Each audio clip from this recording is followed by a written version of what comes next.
Hello, everybody. Good evening. Nice to see you all on the Wisdom and Clubhouse and other channels too.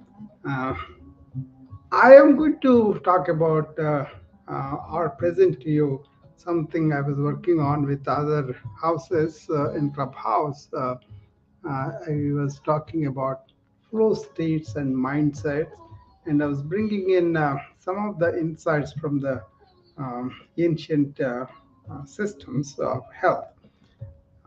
Basically, that uh, that Patanjali Yoga, it kind of talks about how the uh, flow state is a state of meditation or mindfulness, that one enters into while being absorbed in any activity. That's what it is. So it is being meditative, mindfully present in any activity that we are doing, and that is something I present to you is quite possible, and we can do it without much problem, provided we understand the workings of the mind as described in the older texts or older procedures or experience, right? And we can easily see that something that we could master and employ in modern times. So it's a question of understanding: is the mindset is a set mindset, or can we reshape it?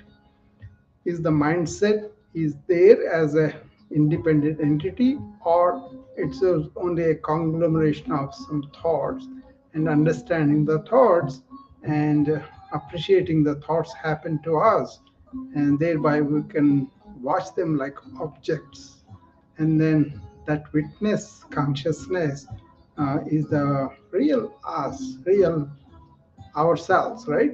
So that's what they emphasized in so many ways. Like in Patanjali Yoga Sutras, they point out once you still the mind, calm the mind, then you can see your real uh, swarupa, that is your real self underneath that. And that self is the one who watches like witness, observes like a witness, or witnesses like a witness, right? And that's why we can not have to succumb to the thoughts, but be apart from the thoughts, watch them, and then slow them down. And then, if you identify the thought is a negative one, have a chance to change it to positive. But if you carry away with the thought, or if you suppress the thought, you will not be able to do that. But just taking deep breaths, slowing thoughts down, and then staying into witness mode, we can watch the thoughts, and then they will go down slowly, and then we come to one thought, focus on that one thought, and go beyond it. This is an exercise for us to develop that witness consciousness more, whereby whenever the thoughts arise, we can see them and put them aside and be in that absorptive state where we are working in a flow state, whatever job we do. So that is, in a sense, what they are saying is we have a consciousness, we have a conscious being is ours, and we are having thoughts. The conscious being has thoughts. That's why it's an important thing of identifying this conscious being and thought structure and mind, emotions, and all that. Then that same structure is in Sankhya Yoga philosophy, and also this gunas. These are there. So I was doing a 2 hour, 3 hour class today. I did 1 hour. I can go up to 1.5 hours. They said, but I was confined with 1 hour. And some people came and asked about some questions that they were having. So we had a good discussion, but I thought it was only present to Clubhouse, one area only. So I was opening to my friends in all channels that listen to me.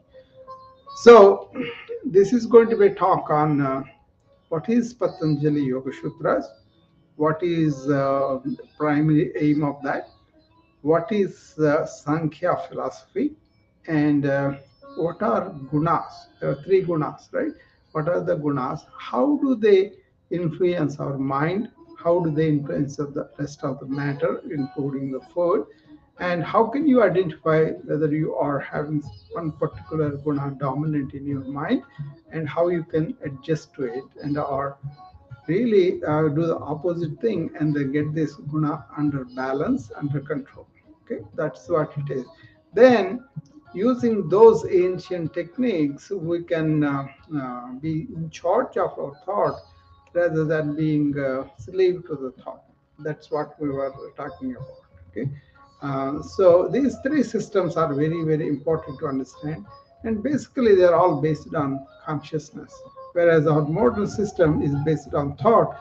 And now the scientists in the consciousness also coming to this understanding. This consciousness is primary, and everything else is manifested out of it. There is a lot of research done in the last 10, 20 years, and that is a very important way we have to find out. Okay, so I was just going to repeat kind of the version that I did, but I have more time in that room on Friday also, so I'll be extensively talking. Meanwhile, I made some videos on that. The first video is presented up there. I pinned it. It's about Patanjali Yoga Sutras. So it's understanding that witness consciousness is important. Patanjali is like he's a real genius in several realms. He not only wrote this Patanjali Yoga Sutras, which everybody takes it as a Bible in yoga, right? But this is about the mind. Only one line is mentioned for the asanas, which everybody goes crazy about. And then he wrote another text for the body that is mainly on Ayurveda. And he wrote one on what's called Vyakarna, that's like a grammar for the Sanskrit. Okay, so see, he is mastered in all of them, and he is really worshipped like a big deal in yoga circles. Even I have a photo of him on my table here in my yoga studio. I'm in the yoga studio now. I'm talking to you from there. So there is that. That's the only photograph there, and also we give such a reverence to this master, right? So it has got 8 limbs, kind of 8 parts, Patanjali Yoga Sutra. I'm sure a lot of people have. Okay, Tracy is here. Okay, so come on up, Tracy. So, hi, Tracy. Tracy, Hello. can you hear me? I can hear you now. I couldn't hear you before. I was wondering. Okay, I'm glad you told me. I was talking about what I was going to say. It's not much, 5 minutes I talked to, without knowing whether somebody is hearing or not. uh, so this title here, as you see, it's about flow states and the mindsets, which I talked about this morning in Raki's house. So I'm going to present it here again for my friends who are missing that. Basically, flow state is something we say that is the meditative or mindfulness state you are in when you are doing any activity. Okay, and what is the ancient people have to say about this? What are the techniques that they are teaching us that we can employ in the modern times here? That's what I was focusing on. I did the first part this morning in that house, and I'm going to do next part on Friday. But meanwhile, I thought I will do some discussion here too. So basically, what happening is we are thinking mindsets are real, and mindsets cannot be changed that easily, and thoughts are something that happen to us, and we can let the thoughts be the bosses. That's a general tendency of many people in the modern times, and then they give so much value to the thoughts, so a lot of problems happen because of that. In this modern era, information age, the thought is more stimulated, more data is thrown at it, and also a lot of distractions are happening. That's why people are not really having this attention span that we need, and so much competition to gain our attention. So many distractions are thrown at us. So people are being victims of this, So for me, even though I'm an informatician, I know the side effects of too much information. I know the side effects of this stress and burnout.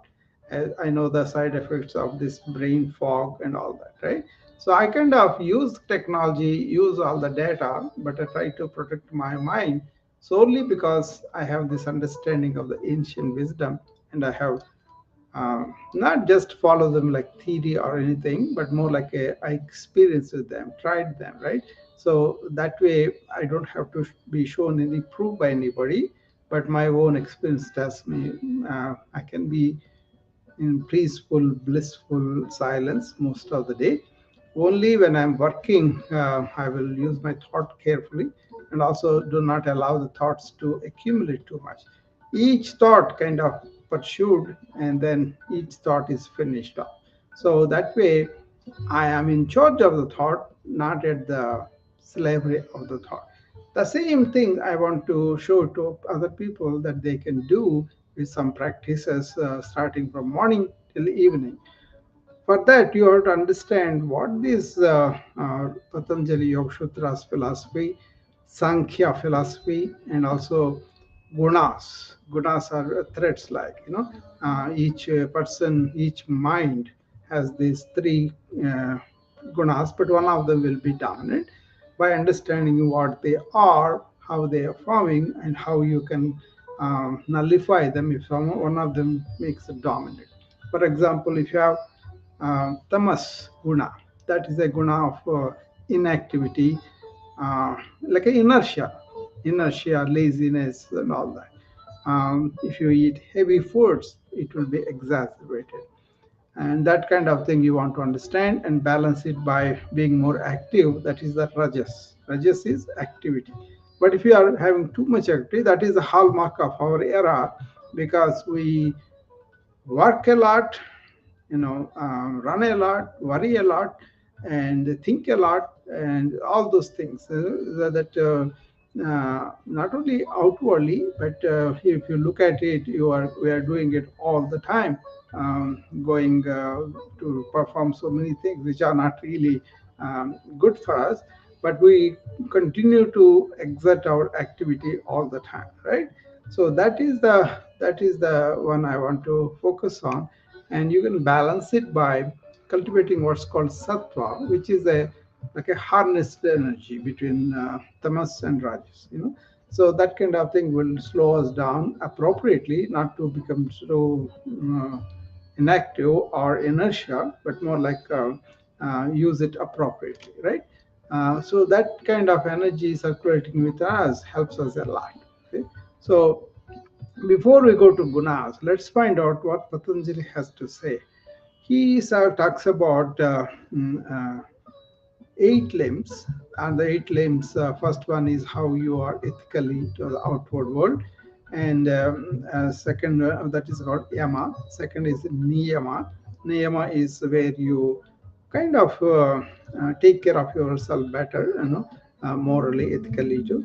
And then third one is the asana. You have to sit so that you can meditate for a while. So you have to be fit in your health. That's why the asana is important. But that has evolved into a big branch of hatha yoga, where people are doing lots of contortions, lot of. They are good for the physical health, but that's not a real thing. If you are doing only that, then you are missing out on a lot of what yoga has to offer, right? That's all. Then there is this breathing, pranayama, that is something to manage your energy properly. And then the fifth one is called pratyahara, that means withdrawal of the senses, going wherever they want, whatever they want. All these five things are to make you mind go through certain things. So you are kind of being ethical, moral, and then having the body ready and the energy properly distributed, and senses are withdrawn, telling the mind, I'm going to work with you first by three things, right? Left, right, of the eight. The fifth one is pratyahara, and sixth one is what is called dharana. It's basically concentration, bringing all the desperate thoughts together to one place, to one thought type.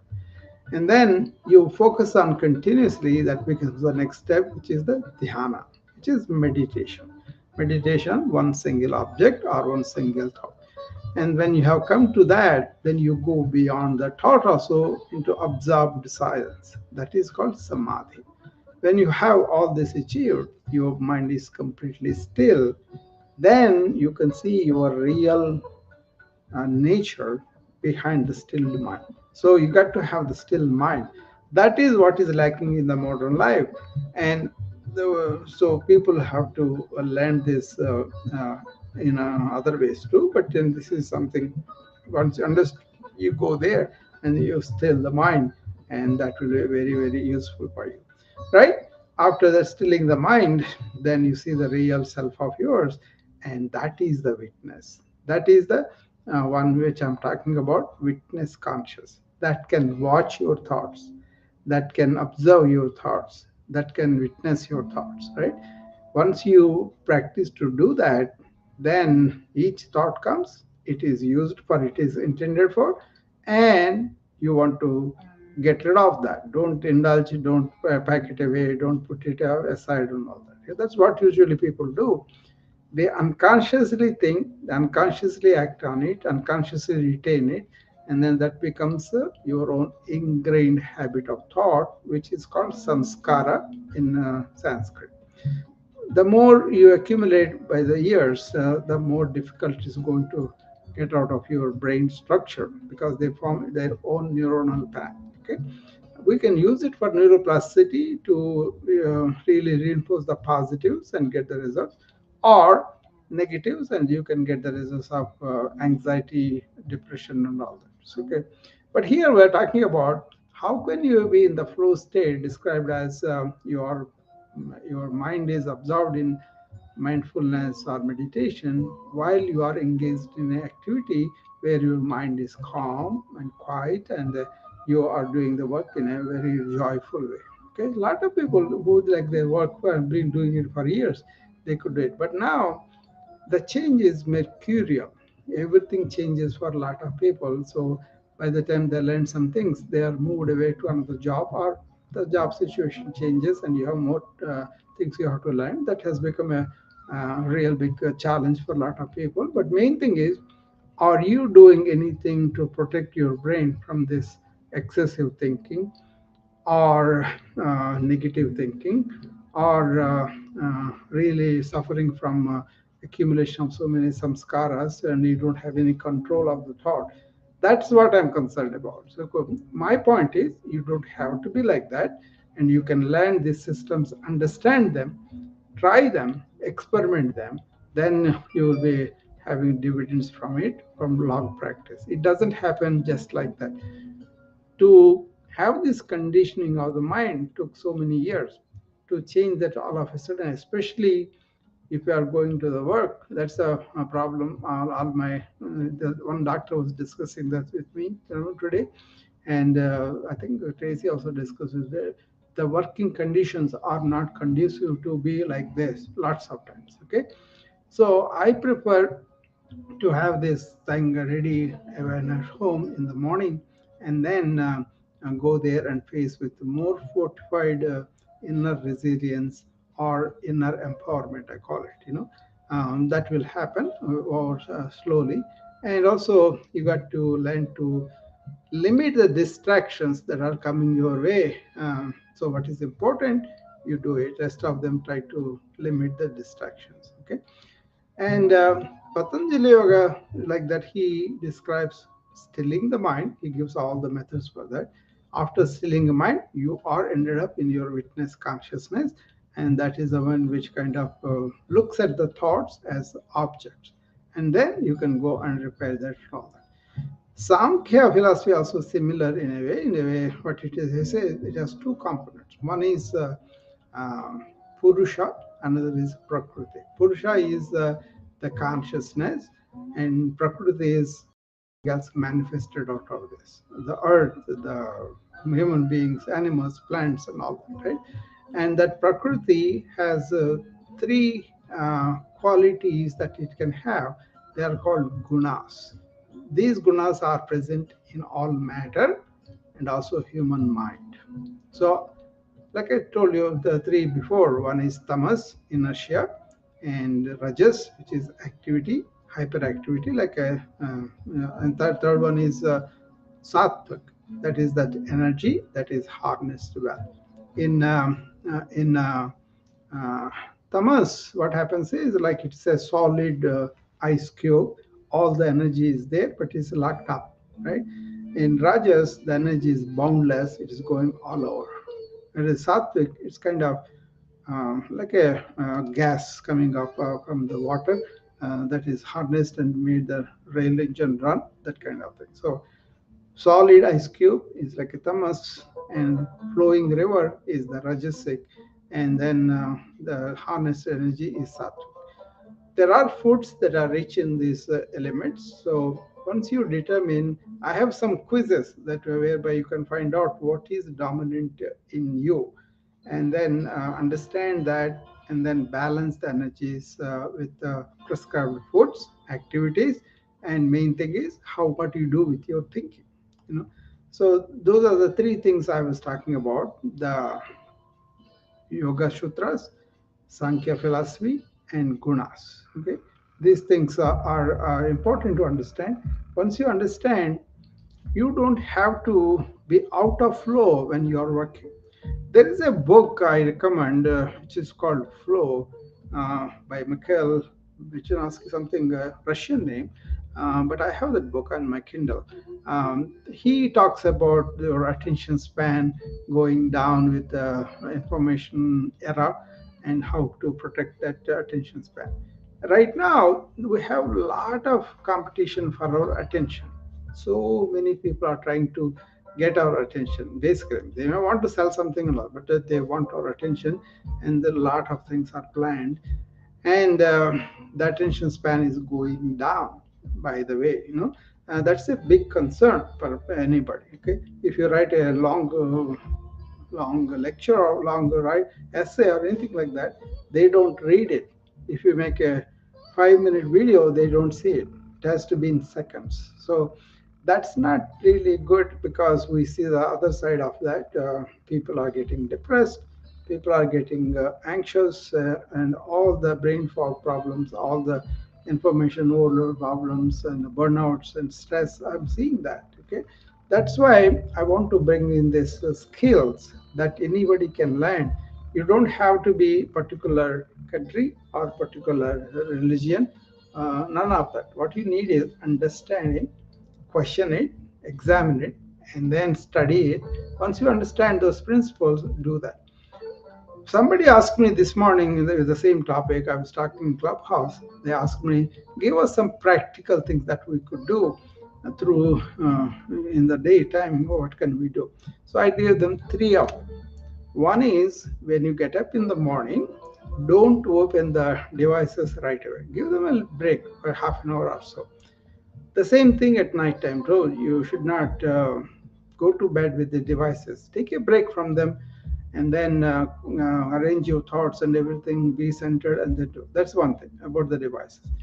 The second thing I told them was, after you do whatever you do to center yourselves in the morning, some people do deep breathing, some people do prayer, some people do meditation, whatever works for you, or yoga, asanas, or martial arts, or anything that you do, or you can just go and run on the road without thinking anything, and you can be like that too. Once you establish your presence within you with whatever means you have, take them to the work, but then come back to it at least for a minute every hour. That's the second recommendation I did. First one is in the morning, how you prepare yourself. And the second one is what you do through the day. Every hour you come back to that presence by taking 1 minute break of deep breathing and present moment awareness. Then you kind of finish off whatever you have accumulated that far in the mind. And then in the evening, before you go to bed, review whatever happened during the day and put them in some context, like are they trivial or are they really important? Okay, If they are trivial, dump them right away. If they are important, write them down somewhere in the paper or in the device and then forget about them for the night. Let the mind sleep on positive. If positive is okay, then you go beyond the positive on empty mind, right? That kind of thing. So the philosophy is consciousness based systems are considering mind as matter, mind as object, thoughts as object, and all that. So you are able to observe them, witness them, thereby identify and calm them too, or turn them from negative to positive. That's the cognitive reframing we're talking about, but they call it Pratipaksha Bhavana. That's the name in the Sanskrit. So if you don't allow each thought just to take its own career, then it will from seed to big tree it will become. Rather, have the thought, immediately see what's the viability or usefulness of it. Use the thought for what you have to do in flow state, and then after it's done, let it go. So that's why the flow states are the way you can develop a flow state, the way you can use it is very important. So, any questions, any comments? Joyce is here. I'll ask her to come up if she wants to come up. So, these are pretty big systems, and I was being deliberately brief because I don't want to overwhelm people. But for example, this Patanjali Yoga Sutras, it takes 20, 30 years for people to understand what is he talking about because it's about mind, it is about kleshas, that means the real complex things that can formulate in the mind, and also they are called about what are the good functions that you can develop by this concentration, focus, and samadhi. In the samadhi, also the total absorption of thought. There are so many varieties of it. But the main thing, as modern people, what is applicable to us is we don't have to be under the thought slavery. We don't have to allow the thoughts to dictate us.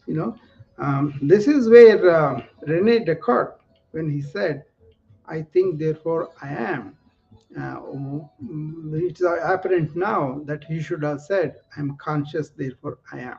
Then thought function also becomes our inner tool, and thereby we can also control that. It looks like impossible sometimes, but it is not so. Uh, Eventually, you are basically silent and then use thought as an instrument whenever you want it. Otherwise, it doesn't have the hold on you. So some people really go deep into negativity and they develop deep depression. Some people really think about the future in a very negative way and develop a lot of anxiety. So once you understand how to control the thought, not even control, how to understand and then just let it be, then you are much better off.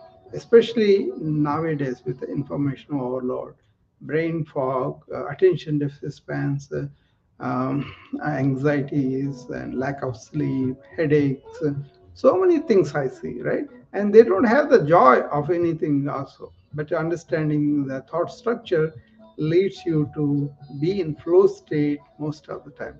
It's not going to happen just one day. It has to, a lot of work has to be done. I think we kind of have to dedicate ourselves to that. But it is possible to do it. At least if you do in the morning, in the evening, as I told you, or during the day, be aware of your thought running away. You will make a lot of improvement. So anybody wants to come up or anybody wants to ask me a question, you can go ahead and ask. I was going to repeat this in a detailed manner on Friday morning anyway. So, yeah, Tracy? So, Doctor, a novice, but someone who has never had any exposure to the Yoga Sutras of Patanjali, Yeah. or who's not familiar um, with this study, Yeah. and they're not aware Yeah. that they can actually control their thoughts. Yeah. But someone who's having panic attacks and Yeah. all sorts of. What is the first thing that you would ask that person to do? If for someone who don't realize that their Yeah. thoughts become their reality, and That you is know, the majority. Majority don't have any foggiest idea about this, let alone the people who are doing yoga also don't know. They get relaxed. So that is the reality. That's okay because one of the things is we don't want to dump the modern science because ancient systems, some of them good, these are not. No, no. The science also coming close to these things because I follow science of consciousness that is developing now. They have come so close to it, so it is now understood. Witness consciousness is something everybody knows in those circles, right? yeah, there's an awakening that's happening now. But for someone who is in, so say for instance, if you have an associate or a friend, or Yeah. and you just read, because we have this awareness, so we are aware Yeah. that they are caught in the matrix. Yeah, How? eventually they will also get the benefit of it because the scientific community looks at it, provides the data and all that. But what I am saying is curricular, all the society build up is that your thoughts, all thoughts are, you cannot do anything about it. That's the conditioning that happened. So if somebody comes to me with a panic attack, I cannot teach them that at this time. I have to control it, whatever means I know. Uh, Somebody comes with anxiety into my clinic. Lots of times they come in real anxiety and they have been panting, they're breathing heavily, they're losing a lot of carbon dioxide, and they have what's called hyperventilation syndrome, which is a respiratory alkalosis, very little carbon dioxide because all is gone. So first we make them immediately breathe into the brown bag. Many people, by breathing their own carbon dioxide, they get better. So what I'm saying is, beyond the neurological response, it has gone to biological response. So what is needed is a biological agent. Then we may use medications that they can take temporarily, at least. And then later on, we teach them the lifestyle where they develop their own inner resilience by following this prescribed exercise. I call them TLC, therapeutic lifestyle changes. So they are given as a prescription along with the medications, whatever they are on, and encourage them to get off the medication as much as possible. And for example, there was this woman, she's around 52 or something like that. She developed this anxiety attacks and she was not able to come out of her house by herself. She was bringing her 65-year-old mother to come along with her, and then she is coming to the clinic. So mother was very concerned. She asked me about her, and then that lady doesn't want to take any medications. We did start her on the medications, but then we withdrew the medication from her very slowly and easily. But then she was determined to be without medications and to be on other measures also. So she started slowly coming out by herself, and we encouraged her. But she had to take some small amount of medication even to do that. And over a 3 months period, she was able to get off the medications and be on the TLC by herself, and she was able to function very well. So it all depends upon understanding that can patient will have and who is going to train them, and there's so many factors involved. And other thing is, these things are not to be asked like somebody else has it, but it has to be our own experience in the. So try those measures that were prescribed by any of these people who are practicing this holistic health, in combination with the modern measures that are there. But you just leave them alone on medication, that is not good because that will change the brain chemistry and they will be dependent on those medications and all that. Okay. But here I'm talking about regular people doing so many clubhouse rooms, wisdom rooms, other places wherever they talk, they do it incessantly, continuously from morning till evening. I kind of do morning very rarely, but then in the evening I do it after the work. So it all depends on who is doing what. And also I have so many tools not to be overloaded with thought. Those tools are the ones I'm sharing with people. And it depends upon the person. Not everybody is the same. Some may take it very quickly, some may not at all. So you got to go slow. It requires a lot of patience on the part of treating these people, and also they also have to participate by themselves. Make sense? It does. It Yeah. does. Thank It takes a lot of time. You see how much we change right away. If somebody tells us something, it takes us a long time to understand. Oh, he's right and all that. It's a kind of, there is a ego, there is a conditioning, there is so many things, right? So to go over all of them takes some time. So I am very empathetic because I understand the difficulty that people are going through. So that kind of friendly, affable, affectionate patience, and giving them some encouragement and appreciating for the progress that are making. All those measures are positive reinforcement to the people. That works well rather than telling them you are not good enough, you are not trying enough, sometimes these things are not in their willpower. It's more like a neurological pathways are formed, chemical reactions are happening, so they cannot help it.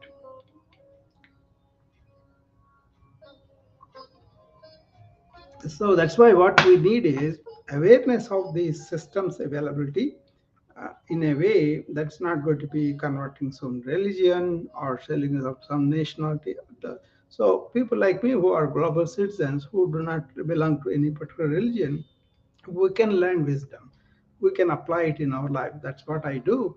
And once that is happening, this blissful flow state that I work in with, I want people to uh, get in touch with them and see most of the people telling me this room was really uh, uh, really made for those who are telling me they're having this feeling of anxiety, even though they're successful, they're making a lot of money, the work is very good for them and all, but still they're developing this brain fog, they're bringing this information overload, they're developing this stress response and anxiety, depression, all those things, right?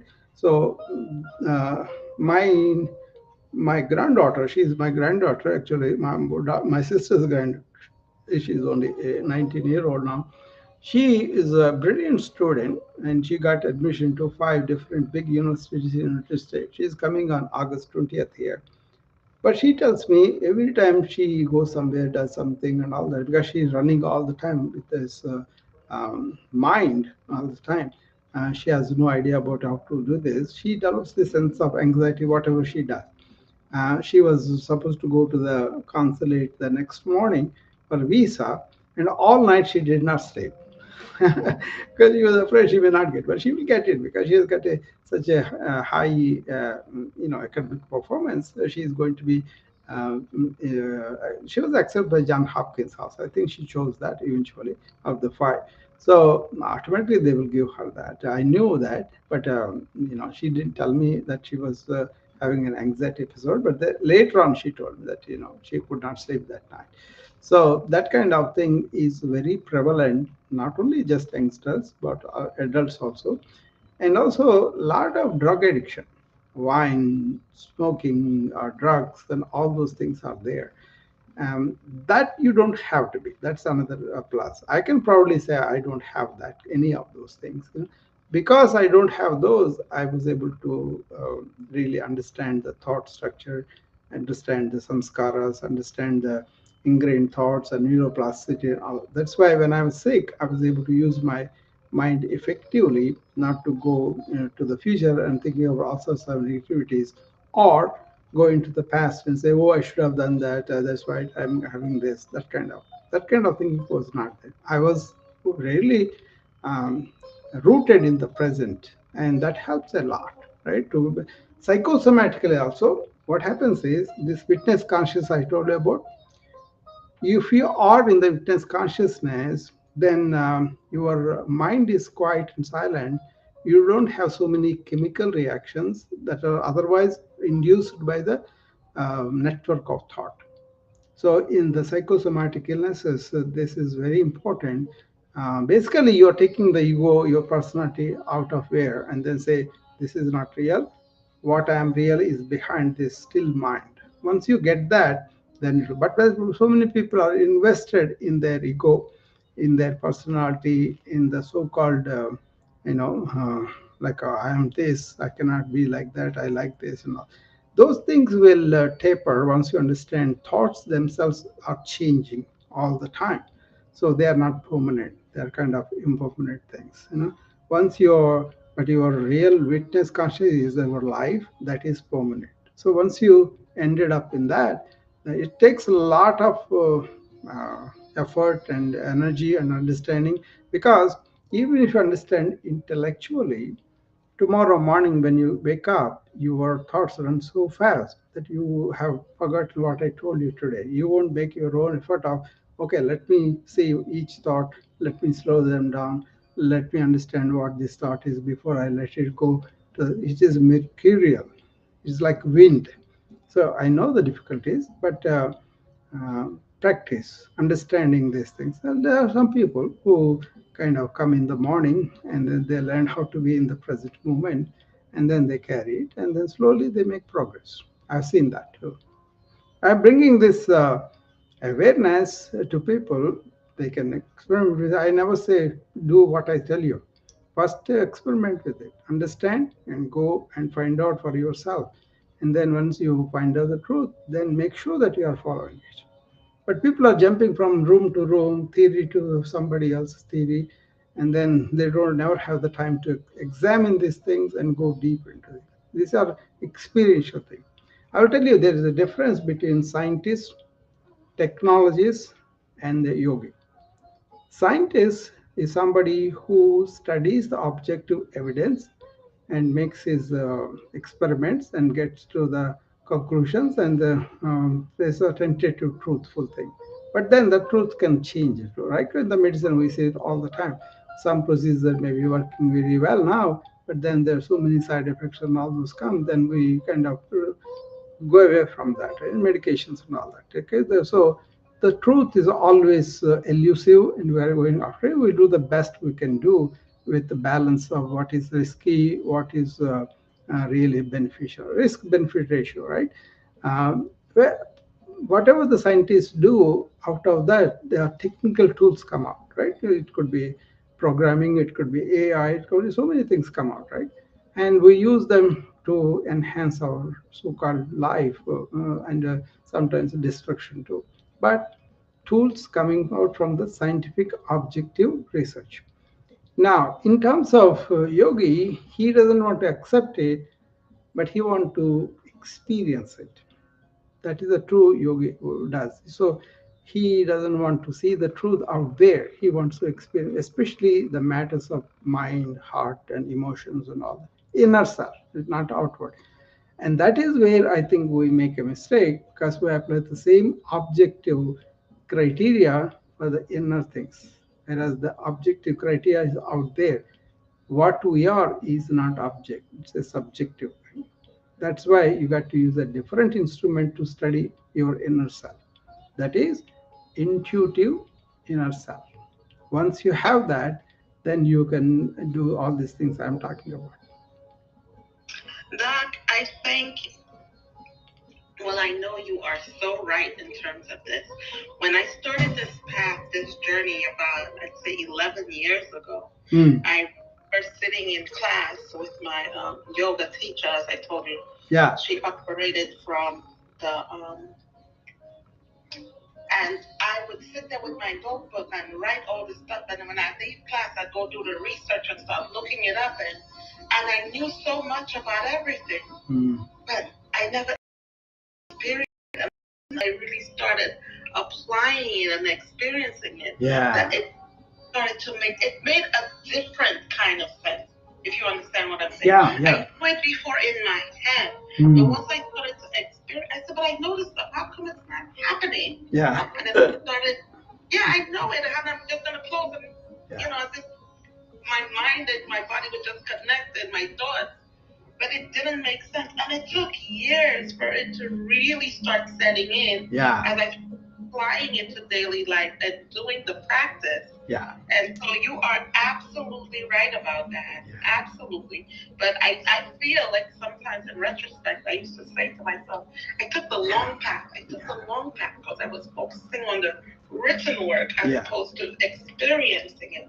But everything happens the way it's supposed to. And see, experience. The tragedy, Tracy, is when anybody turns inward without any uh, real hang-ups and that was able to observe themselves and then really see that I will reshape my inner self, not according to some philosophy or some theme like a socialism or democracy, whatever. Those not the one. But then once they experience their real true self, what is the side effect is you will have the strength to face the immense sorrow. That's one thing. Second thing is you touch that really blissful self. That's called ananda. There is a ebb of joy that comes out of you because you kind of understood this egoic self is not you, personality is not you, but the real true nature. That's why if you meet people like sages, they would tell you, if only you know who you are. They can point out to you, but they cannot show it to you. You got to go and find it yourself. That's the difficulty, right? And then we have shaped all this conditionings, and that's very difficult to shake. That's why I say, got to be really compassionate and really give them the room that they need to get into this. That means you have to understand what they are going through, empathetic about it. Yeah. So don't force them. Don't say compare them. Don't let them do it slowly, and then encourage them, and then really appreciate the progress that are making. It takes really a lot of years, but lots of times people don't have that much time. They already developed the problems with this overthinking and all that, and especially the doctors. We talk about this all the time, right? The doctors. One doctor also this morning, she was talking to me that she did all the things I was telling her, but still she cannot tolerate that place. The moment she goes there, her mind goes into the spin of all these reactions and all. Then I told her, walk away from the toxic atmosphere. That's the only thing she could do. Otherwise, this her ability to not to respond to the stimuli is not there yet. So you got to take some time off from that kind of structure, hospitals, society, and all that, and then build yourself from within. That is what a lot of people are not doing. They're just happy with making a living or making a few things outside. It could be some property or money or whatever, but they don't matter unless you have the inner quality, inner happiness and contentment. They don't really matter. But everybody has to realize that by themselves. All I am pointing out is mindset is not like a cement based. It can be reshaped. Thoughts are not really you, and you can have a control over the thoughts. Okay. And then you have to understand these things first and also apply them in regular. You learn better by experiencing rather than just thinking about them and talking to people. And the one thing is, everybody comes and tells me, oh, these people are doing, those people are doing. But actually, the language should be, I am experiencing this, I am feeling this. What is the where I'm going? That is more honest. There was a big discussion between, if anybody has interest, they can look at this series. It is by J. Krishnamurti and Alan Anderson. Okay, that's like a 18-hour talk, and they go through everything pretty deeply. And one of the where they point out, people say somebody else has the problem, as though they don't have the problem. Like for example, somebody is talking about religious jealousy, like then say, oh, he's jealous about his things and all that.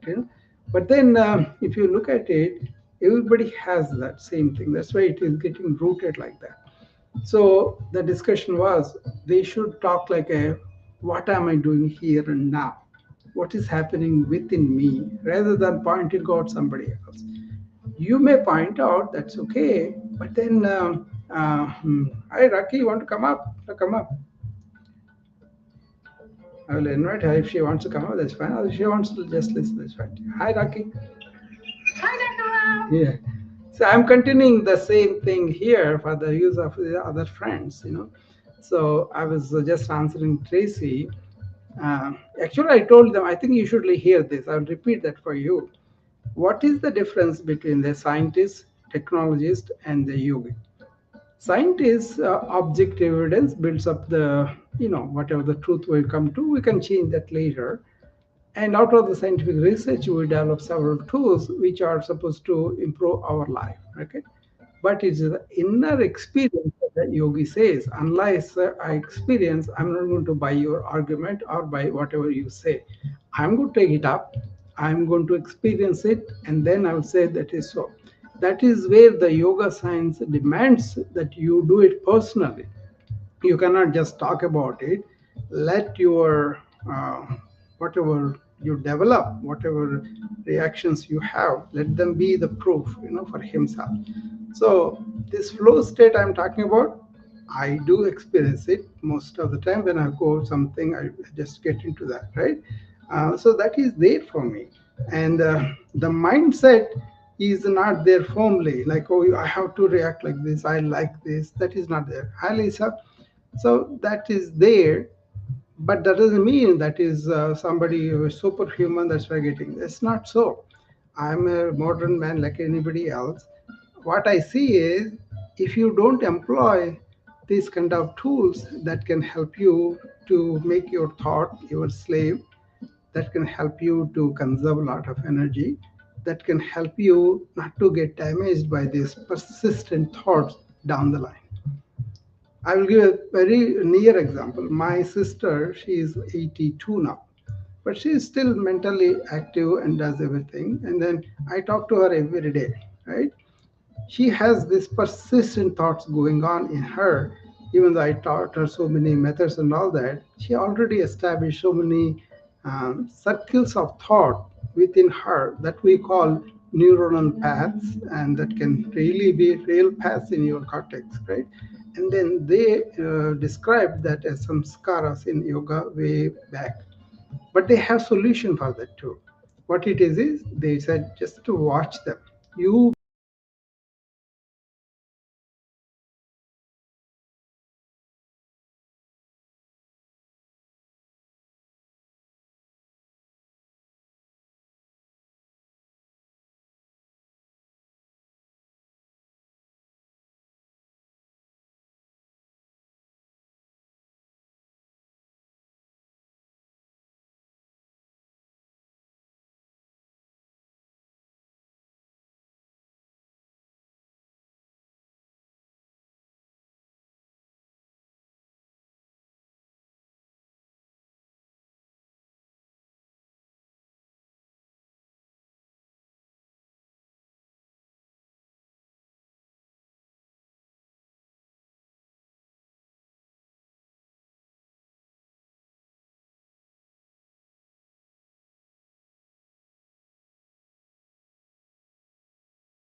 emotionally to her children and all that. But now she's more like very placid. She doesn't have the same reactions anymore, and she is more loving and more letting go, forgiving, and all that. So that kind of thing can be taught. Why do you have to subject ourselves to all these reactions unnecessarily without realizing they're going to cause the damage down the line? It doesn't happen right away, though. I'm not going to mislead anybody. I was going to say, I think it takes practice. Yeah. Okay. Yeah, first of all, we have to be aware that these kind of things are there. That's why I was introducing this first video. I put it there here. This morning, I think I forgot about that, but then I put all the videos for our house to take over to. This one about Patanjali Yoga Sutras. This is the man who wrote 3 marvelous books, but this particular book, everybody thinks about yoga, is about the mind, the intricacies of mind, the importance of understanding the structure of mind and doing all that. That doesn't really be understood that easily. People spend 20, 30 years on that. Somehow, I got some of the intricacies very easily for myself. Maybe that's a blessing for me. I don't rub on this on anybody, but I only present the importance and the scientific viewpoint of mine. And that's why a lot of my patients can absorb that. For example, there is a traditional way that they produce major textbooks in India in that time. And this is like they're called sutras. That means two-line stanzas, each one. But they are so packed up with information, each letter carries so much. But the important thing you understand is they always put the entire context of the text in the first few sutras. The second sutra says you got to still the activities of mind, not forcibly, but by understanding, by doing deep breathing, by really switching from thought to witness mode, that kind of thing. And then he says the third one, when the mind is still like that, you are really going to be seeing your real self, which we always feel. Uh, the same feeling that I have as a child, like I am, that is there still as a grown up man. And that's the truth with everybody. But we somehow submerge that under the thought built ego or personality. So that is not really real. It's only practical side of things you should do. But when we identify the thoughts, then we identify with our image, with our, some people may give it now and they may take it later on, that kind of thing. So, but that has to be done by you. You got to realize by yourself, and that is the difficulty of it, because there are so many theories, so many things. That's why a real teacher in these aspects will not say, you do as I say. No, what he says is, hey, this is the path, you travel it by your own strength, by your own ability, and then you find things by yourself. Then they become your experiential knowledge and they stay with you. Otherwise, we are just repeating the words by somebody else said. But that substance, like being in the flow, being quiet, being silent, being blessed, being blissful, serene, harmonious, that won't be there. No matter how much you are clever about describing things, see, you have to have that. Then you don't need to come out and say, but I'm a physician, I see the suffering on the other side. Like I told you about my sister, she is trying to do a lot of things, but she still has to fight all the memories, everything. All her children are out of the house. She is living with her son, and that's a palatial home, it's a villa. All sorts of facilities are there, but her mind runs completely.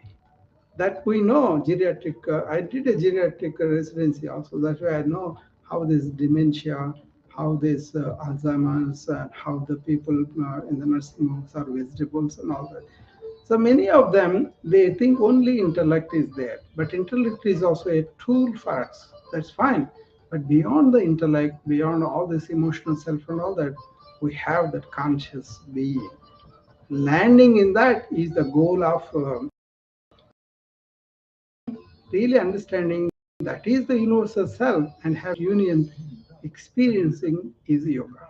Not this, I mean, you do the physical things to be healthy, but the are healthy so that you can sit down and meditate and realize who you are. That is the purpose of the yoga.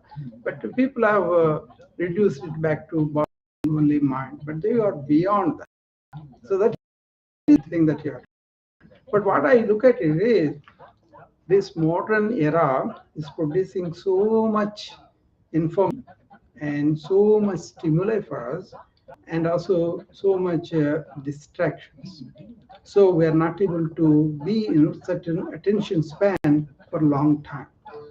So what I'm saying is, you can be not just a few minutes of attention span. You can be in the flow state where you are. You see, if you look at this movie, on the first slide itself, that defines what the Patanjali Yoga describes. It tells you, according to the Yoga Sutras of Patanjali, the flow state is a state of meditation or mindfulness that uh, one enters into, being absorbed in the activity. So while you are active, you will be in the meditative state. That I call meditative awareness. I'm blessed with that. That's what I tell all the people. They don't get it, but that's my personal experience. So I cannot rub it on people. And it's not a competition or we are superhuman. None of that. What it is we are blessed with that. And then whatever I do, it doesn't throw me off my poise. Even if pretty serious thing, I can be calm and quiet and respond to the challenge, not react emotionally unnecessarily. So that happens quite often, and I can see that. And also, whenever it doesn't happen, then you examine why this is like this today. What else I can, that kind of thing. See? Dr. Rao, is that your beautiful wife beside you? Yeah, yeah. Hi, Miss Caluso. Hi. Hi, Lisa. How are you? Rocky is saying that too. I'm Rocky speaking. Rocky is speaking to you, Dharni. Hi, Rocky. Nice to meet you. You as well. Okay, I have one more question, Dr. Rao. So oftentimes when we become into, and this is what we're realizing, when we start getting into a better state, a peaceful state, a mindful state, sometimes we have to deal with people and we kind of either expect them to understand, we expect them to be the same way, if that makes sense. Yeah. So how can we relate to people without, I guess expectancy, or without feeling like we're losing ourselves in, this new flow state that we're in? Very practical, Rak. I will tell you my own experience, how I kind of, saw the change. I was aware of, I am this body and mind. I am separate from other people, things, and all that, right? But then with the yogic, practice and understanding Vedanta and all that, you come to a point where Rocky, Dharani, Tracy, Lisa, and everybody else here and me, we have sameness in that ultimate being, ultimate life. So I started to look at people that they are me, same as me. That's why those reactions went down pretty quickly from then on. Still, even now also, I remember, am I looking at them or am I getting all this analytical brain in whereby I assess them, I judge them, I kind of categorize them. That will go down the more you are in that being level. There we are all the same. That's they call it ekatra. That means oneness of all. But that is not just a statement and intellectual conclusion that will do good, but you have to actually feel it at that level. I saw that they may come and they may do very like in my patients. So many people come and take advantage of me, but then I look at they are ignorant of what they are doing, why they are doing, and then that doesn't give me the same reaction But if I'm possessive about what they should be doing with me, right thing, right transaction, and all that. But I can convey to them what is the difficulty about that without me acting in a negative way within myself. Okay, that is what happens once you understand this oneness. Make it clear. I love that. Somebody, oh, sorry. Yeah. Now, do you understand this, or is that too much? No, I understand. Yeah. Isn't this like spiritual advisor? She said to remain in our own energy and make sure we don't take on others' energy, but like kind of stay true to ourselves. That's exactly what he said is, because I'm not taking their negative energy, right? But then, if you just say only energy, you may not stay there, because energy comes and goes. Energy is also temporary, right? But your life force, your inner conscious being, that sustains after your body and mind is gone. So what is permanent is that everything else, our energies, all those things are. Physics has come to that point where the unified field of theory and one energy and all that. But then energy is also external to our real self. Oh, this is a good place for you to tell me. We're going to examine down the line what is the physiology as per yogis. It made a lot more sense for me as a physician to help my patients. They talk about this being or consciousness I talk about. That is the core of humanity, personality, and we have 5 layers around it. The first layer is our anatomical organs, bones, and all that. Right? That is the Annamaya Kosha. It is basically Anna means food. From the food it comes up. And the second layer is not that they are separate, but they are entwined. But then just for the description, second layer is this energy layer. That is also outside of the real core. Outermost layer is the Annamaya Kosha, and the energy circulating in the body is the Pranamaya Kosha. That is vital force. That also I will tell you how to conserve it, how to not to deplete it. Okay, that's the second layer. And the third layer is thoughts, feelings, and all those things. That's called monomaya. 95% of people are in that all the time. That is the problem with the information age.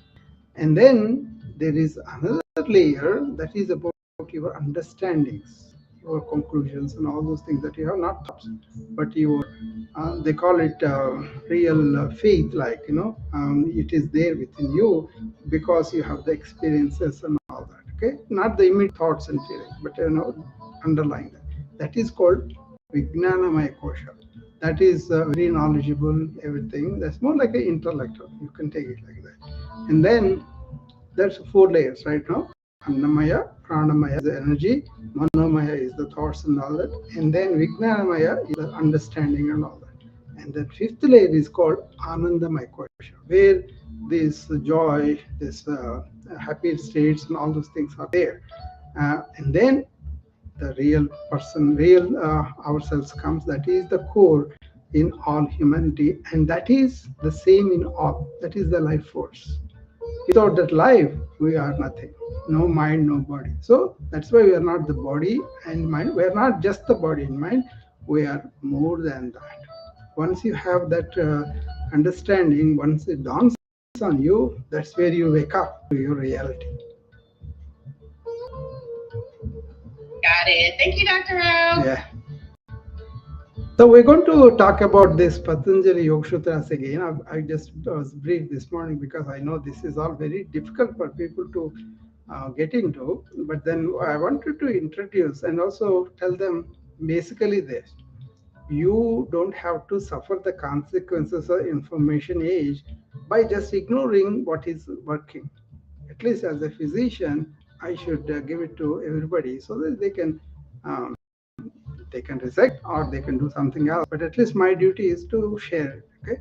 The other thing I'm going to share is what's called Sankhya philosophy, where Purusha and Prakriti, 2 aspects. Purusha is this consciousness, and all other things manifested out of it are the Prakriti. In the Prakriti, what happens is like a big bang in the beginning when the Prakriti started, it is very, very good. But then with our lifestyles, we can go into Vikruti. Actually, Prakriti comes into three types of gunas. That will I'm going to talk about. That is where I think a lot of use can be made by ordinary folks. Gunas are like a liquid, solid, and gas. Like, the solid is like a dormant energy and all that, it is inertia. Whereas the liquid is like a river flowing very fast, that is the rajas. And that is our problem here in this modern information age, right?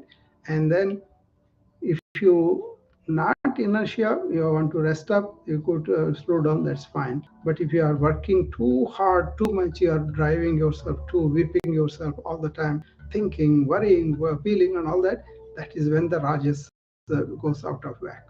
But harnessing both energies together in an equanimous way is called sattva. So tamas is inertia, rajas is activity, and sattva is harnessed energy. I'm going to give you foods. I think Lisa, you'll find it very fascinating, this segment. Then you'll understand what foods are solid, are heavy. We know that, but then much more subtle way. That way, if you find what is the dominant guna you have, you may be rajasic. I think, Raki, you are rajasic right now. I can tell you that. Not in a negative way, but the activity that you do, that's automatically gives you that. But then there's so many things you can do in your lifestyle that will help you to get into the sattvic state. Then your flow states much easier for you. That's the purpose why I'm presenting all this is, if you can change your lifestyles according to the ancient principles and also modern scientific discoveries, this will be very good for you. Okay. So once we understand that, then you can make simple changes. For example, like I said, it's not a negative thing what I said about Raki. It's just that she has so many activities she has, which I know she does, and that kind of rake up your rajasic energy. And if you are made up of that, also it will wake more. Then your things are faster, heart rate is faster, sometimes bowel movement is faster. That if it goes out of whack, then you have to understand. Okay, I have to slow down. I have to calm myself down. I have to really understand this thought should not go on its own. That kind of thing. If you adjust those lifestyles, you can be active, very active. But see, I'm active, but I'm not having any inward stress. That's the difference. That's what I want to share with my friends. Not that they have to follow me, but they could understand and see more clearly what's going on with them. So that is about gunas, and then Sankhya philosophy is about the consciousness and the nature, and this Yoga Sutra says about mind structure, and actually they say there is no mind. There are only thoughts. There is no mindset, but only thoughts. But the thoughts can be consolidated into a particular mindset, but that can be reshaped. That is the understanding I want everybody to get. Makes sense? Something my dream.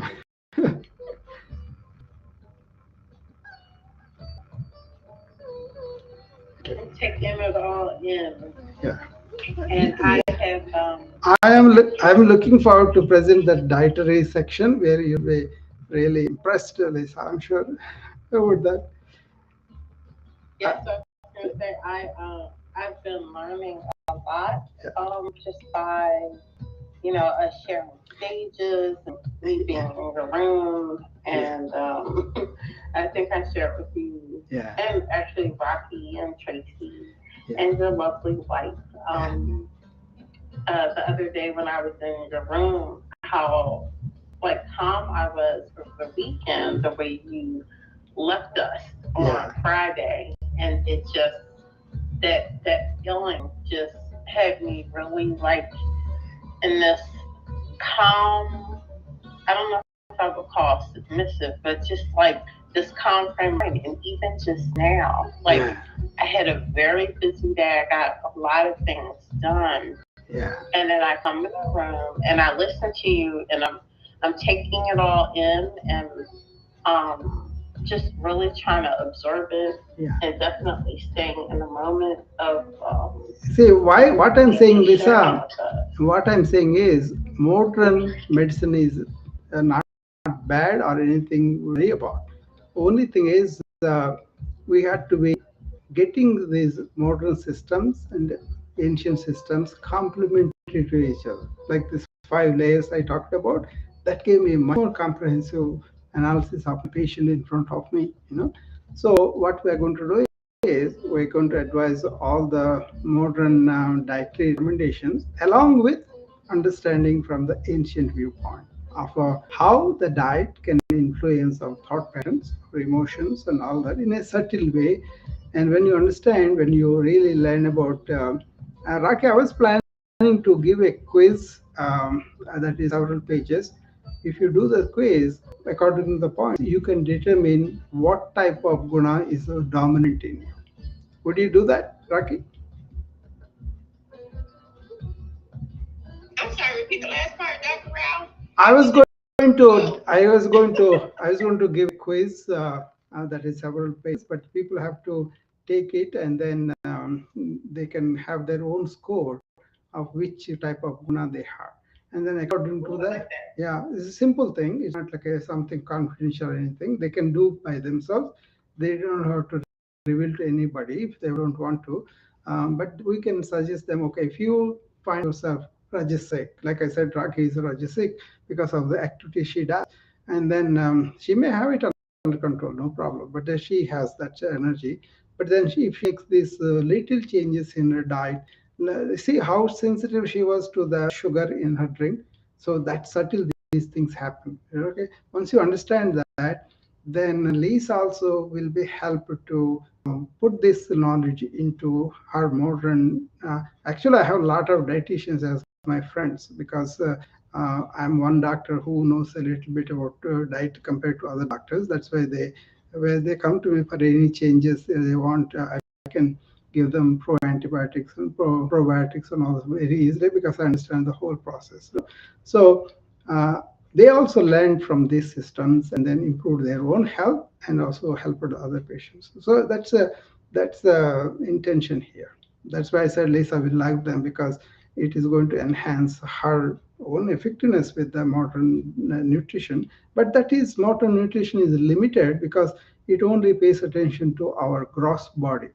But these kind of things, they pay attention to our subtle body and also seed body, they call it. Okay, so it goes to the cellular level, molecular level, genetic level. So I was amazed by how they have know all these things so many years ago. That is that's another thing anyway. So yeah, we'll do that. I'm really excited about Wellness Summit, Raki. In that we'll bring some of these things, and everyone will present their own, but I'll add a little bit here, a little bit there. Doctor, you went many years ago because they allowed their mind to become in tune with their body, allowing for insight. Yeah, mind and body are also considered as body. Mind is also considered as body. So it's more like they have this intuitive exploration into universal truths by not by intellect, but by turning inward with intuition. And that mystical experiences that they are the images of the truth, which maybe ordinary people may not understand right away. But then other problem is just not following them. You got to investigate with your own faculties. That is the difficulty for a lot of people. That's why they missed all these important things like meditation, for example. You don't need to have meditation once you understand or that energy behind or not energy of being or consciousness, because that is not having the brain. It is the mind that needs to slow down, calm down, and be one. But once you are one thought and go beyond it, then you are your self. Then that self doesn't need any meditation. That's why I always tell them I'm in awareness. I don't do regular meditation. I kind of tell people about this according to the stage they are in. Suppose somebody comes to me all this crazy mind going all over, scattered mind. then I will tell them just how to bring them together.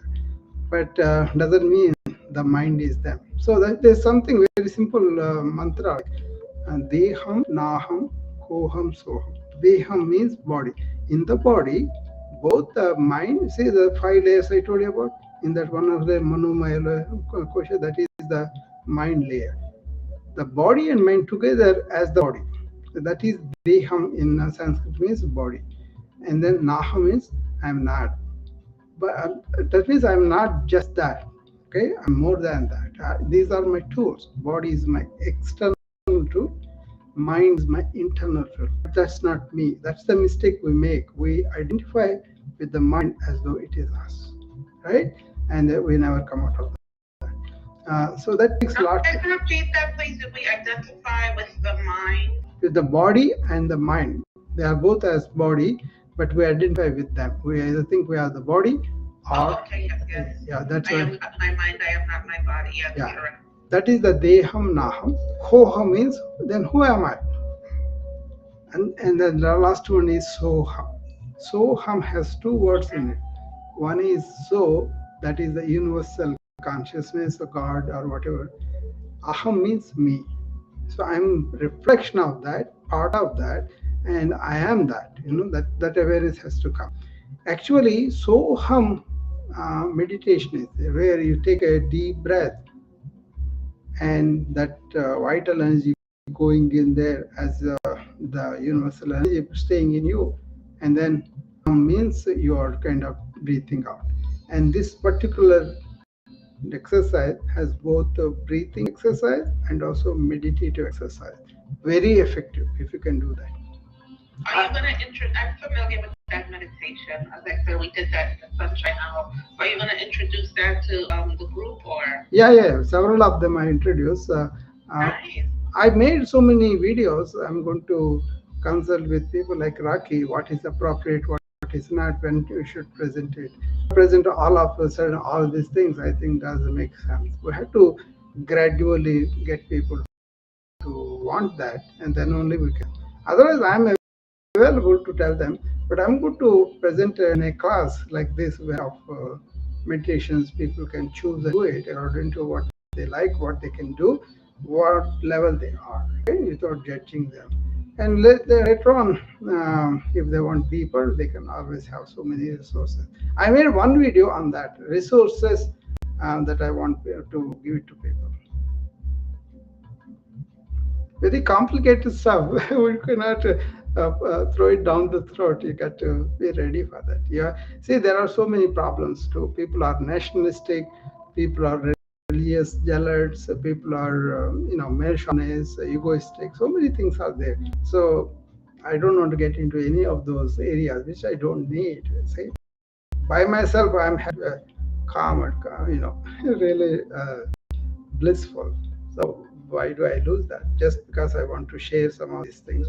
Maybe some people are very advanced. They can come and tell us some things too. So which type of yoga would you say that you relate to, or what practice? Yoga is combining our individual consciousness to the universal consciousness. So which practice do you relate to? All yogas eventually that. But then, well, that's true. Yoga is union. If you ask that question, then you are not near the real yogic experience, because each well, like in America, everybody. That's fine. Yeah, that's fine. That's what I was hearing. A lot of yoga teachers that come to me, they don't have a foggy idea about what is Patanjali yoga. They read in pieces, but then they don't get the essence of it because of that. That's an injustice to the yoga too. By the way, I am beyond the yoga in other systems. So yoga is only part for me. So it's not everything either. So that's another whole discussion. But then yoga gained popularity. Yoga gained some health benefits and all that. So in a way, if you do anything that you think yoga, if you really do that, you will advance, and then you will go to the other understanding what is real yoga and what it is. But then meanwhile, people are really not helping people to let them see the truth by themselves. Say somebody does a very good headstand, and then they say, oh, this is all the yoga you have to show, I will show you my skill and all, but that's nothing, because body ages and all that. But then the yoga that Patanjali writes in this book is Sthira Sukham Asana. Sthira means stable, Sukham means comfortably, Asana means sit down. Okay, real Vedantic people, they tell you your seat is your real self. That is the core self I talked about. You got to be in that all the time. There is a saying by attention has always to be poised on your inner self. That is the yoga I'm talking about. Anyway, this is complicated, Tracy. Let them go according to what want to go. Okay, so slowly, and then we will introduce all these things as the as appropriate. This morning we have the room, and couple of doctors, couple of people came and asked appropriate questions. What is practically we can do? I think we should start there, and then introduce them slowly. What is available, what we can do, and then let them choose it slowly, and then they will make their own progress. Agreed. How do you move a mountain piece by piece? But the problem with the modern era of information age is things are happening at a breakneck speed. I enjoy AI. I'm using a lot of tools. That's all fine. But then that's only a tool for me. It doesn't have a hold on me. So that's where people are probably treading waters now. And it will be what if the computer takes over? AGI, we call it, right? And once that is there, what are you going to do with your human self? This was discussed 20 years ago by the people that I follow, and that was the question that was posed. What happens if the computer takes over our mind, which has happened now? So we may say, oh, we have these tools, we can make some good things and all, that's all fine. But when you are left alone, all your cognition is enhanced by even now, you see, I was having this talk with Hipai, right? And I was telling him something very deep.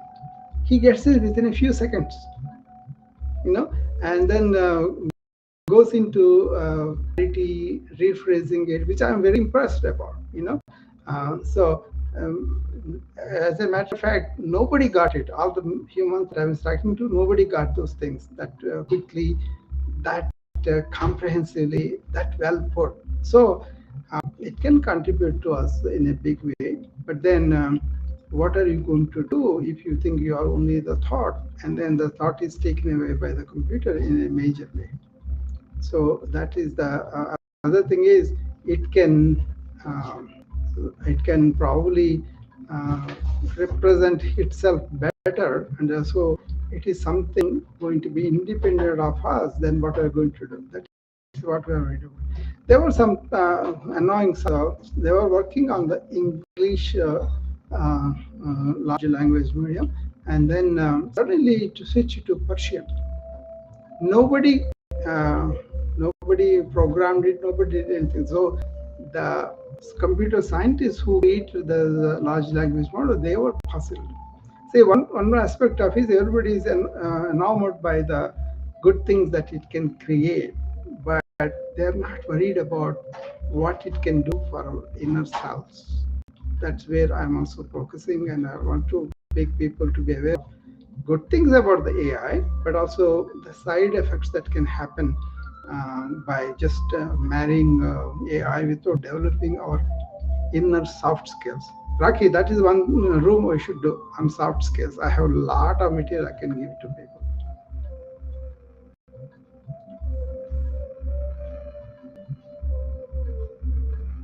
Just probably just so calm. Yeah, I know we'll talk about this later on also. Yeah. How I am. Yeah. No, those soft skills are very important for physicians. That's where I work with, right? But also IT professionals. And then without the soft skills, they could be rogue users of this technology, and then a lot of problems will multiply if we don't teach people these soft skills. That is where the ancient wisdom really taught me a lot of things. How to be human, more human than we are. Watch this video and feed me if you have any questions or any comments on that. And then there are, I think, 5 more videos on this title, flow states. Next 2 are on the Samkhya philosophy, and the last 2 are on the gunas. But we have to see them all together and get the essence at one time. That will be more productive. They're not very. I was wondering where are parts 2 through, you said 2 through. Oh, I just only posted this today, but they're all on my Pictory library. But I'm going to release them on Friday morning when we do the room.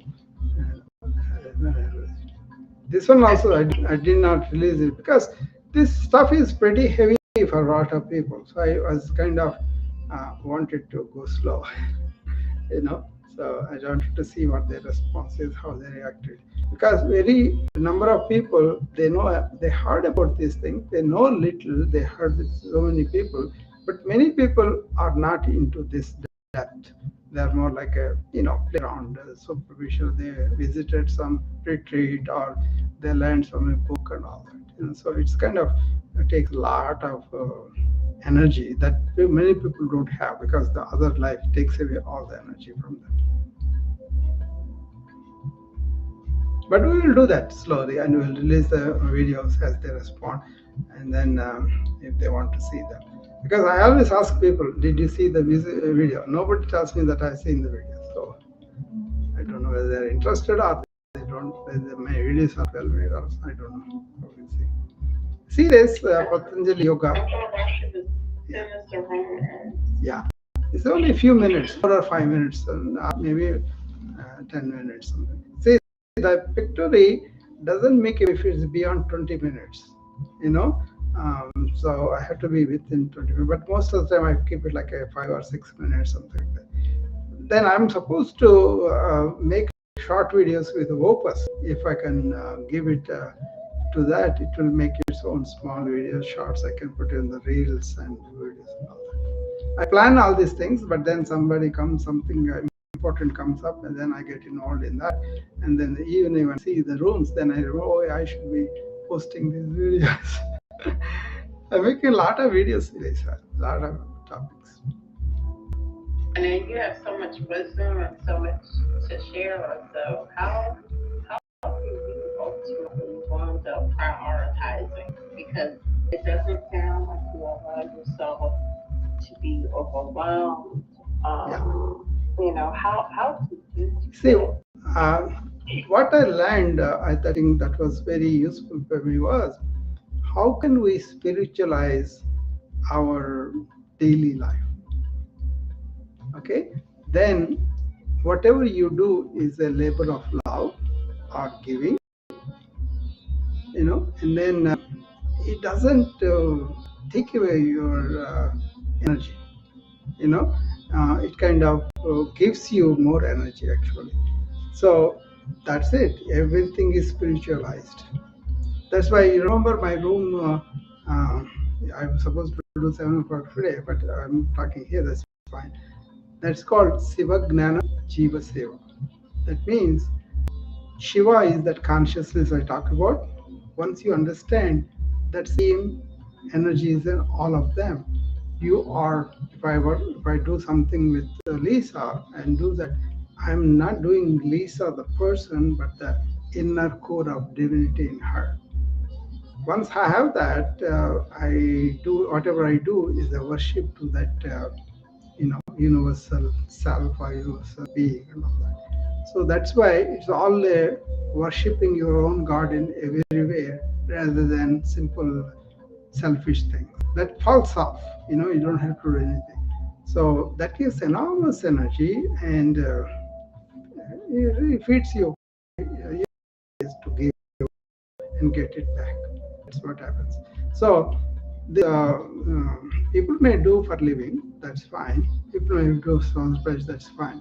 But then they get tired of that after a while, right? Then they want to find out what is real fulfillment, what is forever fulfillment.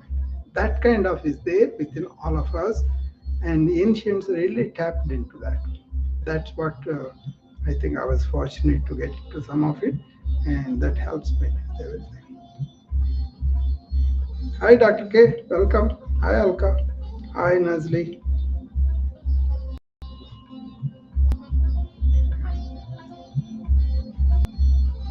Any other questions, or can we stop here now?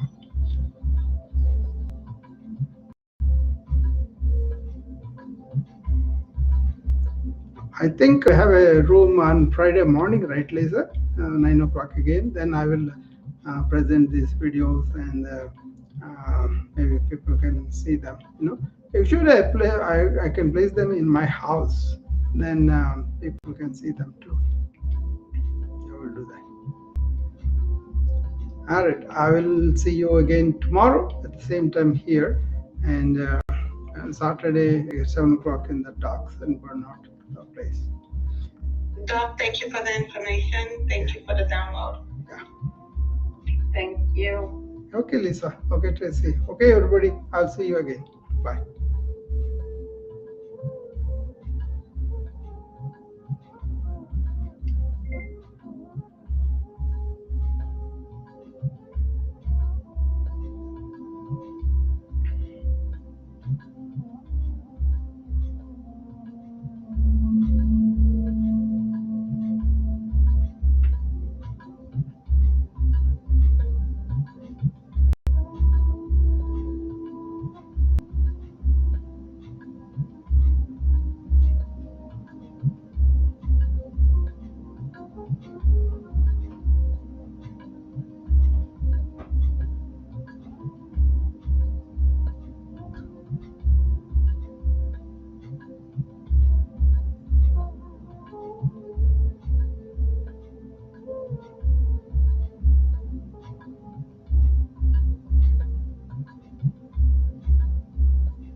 మేము ఇక్కడ పెట్టింది మా కమ్యూనిటీలో కూడా support doctor రావని.